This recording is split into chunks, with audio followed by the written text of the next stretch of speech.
Hi guys, we're team 2 and our project is the measure of emotion. So we are trying to determine a person's emotional state by their listening history. So what triggered us to do this research? We found that a lot of studies show there's a connection between music and emotion. So this is based on audio features in a song like valence, tempo, energy, and also lyrics. So you can determine if a song is more happy, calm, stressed, or anger just based on those variances. So why is this important for the music industry? So first of all, Gen Z listens to a lot of mood-based music now. You can see this in TikTok where they're trying to find the right song to fit their vibe. So this is very helpful when you want to target them in marketing campaigns. You can make them more specific and structured.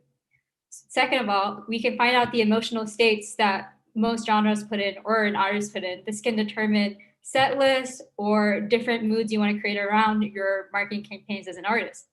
Third, you can also recommend music a lot better to other people because not only does it specify genre or artist, you can also go into a mood that they want and want to focus on more based on what they like or listen to. So this is why our project is showing one specific mood around how you feel triggered. So feeling triggered to us means anger, angst, and being in your feels. We think these are emotions that people are not seeing as much in mood-based studies. So we wanted to focus on this one specifically.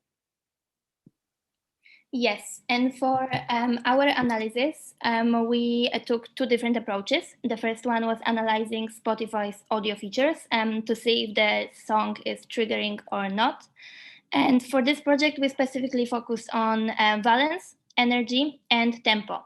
So we found out that the lower the valence and the higher the energy and the faster BPM, the more triggering the song is. And then with a little trial and error, we came up with the weighted average formula that you can see on the screen right now. And if the result is over 0.75, that the song is triggering.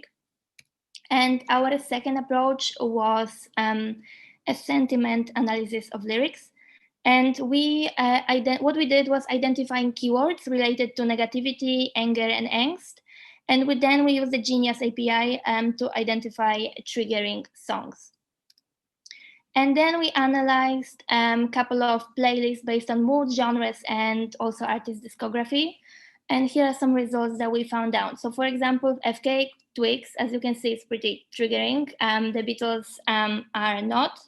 We also analyzed Christine's Angsty Girl Autumn playlist that she shared on Slack, and we found out that it's actually only 29% triggering.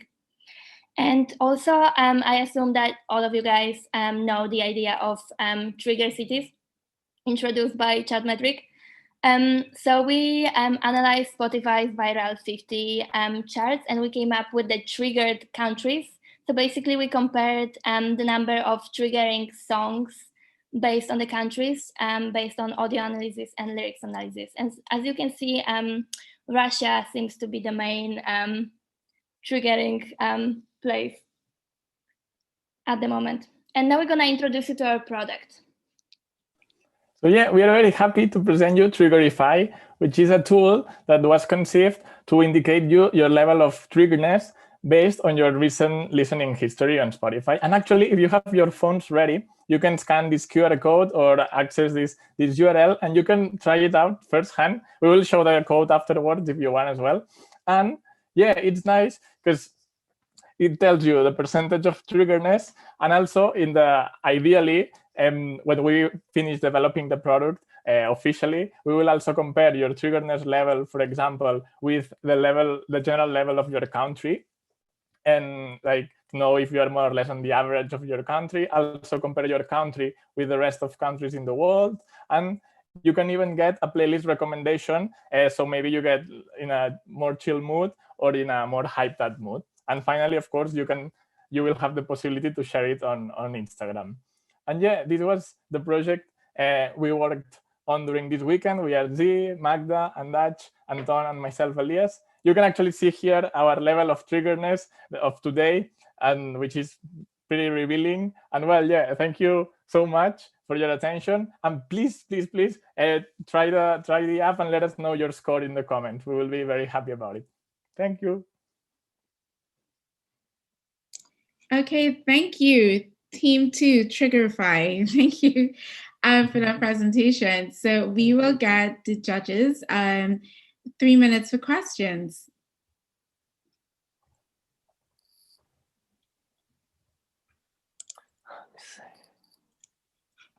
Just in case, I'm putting the link in the chat. Yeah, it's very interesting and very funny in a way, because I'm sure some of us were emo kids, but back in the 90s and 2000s. I think, have you thought of it? My thinking is, what is the purpose of it? Once you found out how triggered you are, or what do you want the user to do other than share how triggered they are? So I can answer that. And so, for example, as Elias mentioned, we can also recommend the playlist based on the result. So the tool can be used in a very, very different ways. For example, for marketing an artist. So, you know, obviously it's a fun game for the users to find out how triggered they are. But then, you know, you can recommend a playlist made by a playlist brand, or made by your artist, or by a festival. So it can be used for marketing, definitely. Anyone wants to add something? What about for mental health?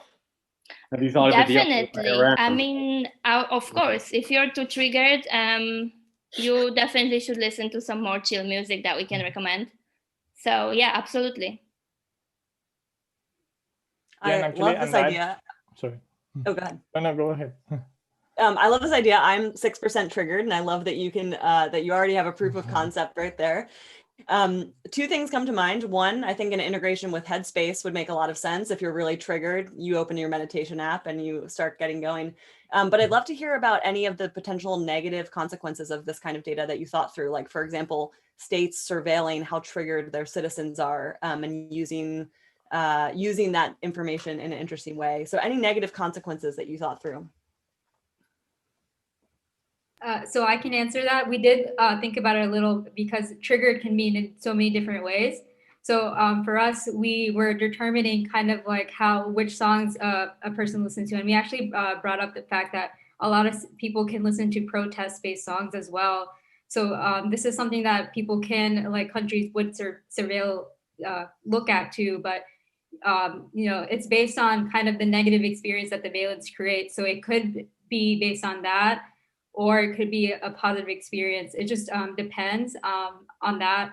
It has a little bit of negative connotation on that regard, but I think countries can also use it to determine sentimental analysis based on that as well, and see like if they can change policies or see what they can do better based on how people react, even if it's through a listening history. Great, thank you. Okay, Well, you know, one more question. Okay, well, you know, I don't have any questions. I just thought I would provide words of encouragement. Great presentation. I get paid daily to tag moods on songs from Megatracks. MusiMap was funded to the tune of $1 million, and that's a mood AI for tagging music metadata. So good job. Thank you. Thank you very much.